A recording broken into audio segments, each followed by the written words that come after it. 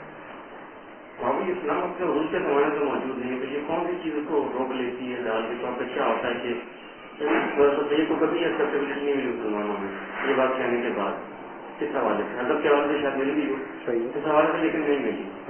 مطلب عروج کے زمانے میں بھی نہیں ہے کسی کے جہاز بھی کچھ نہیں ہے تو پھر پروٹیکٹ کیا چیز کر سکتی ہے وہاں سے.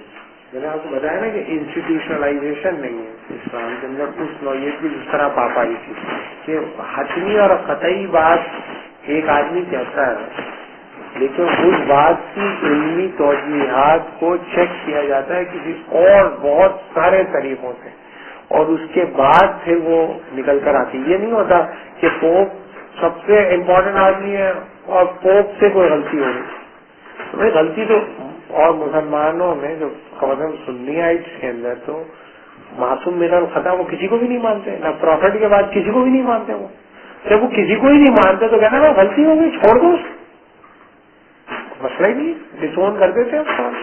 یہ تھوڑی زبردستی اس کو جسٹیفائی کرنے کی کوشش کرتے رہے ہر اس کی غلط بات کو بھی ڈسون کر دیتے ہیں. کہتے ہیں ٹھیک ہے یہ غلطی ہو گئی ہم نے دیکھ لیا اس میں یہ غلطی ہے اس میں یہ پرابلم ہے لہٰذا ہم اس کو اگنور کر دیتے ہیں.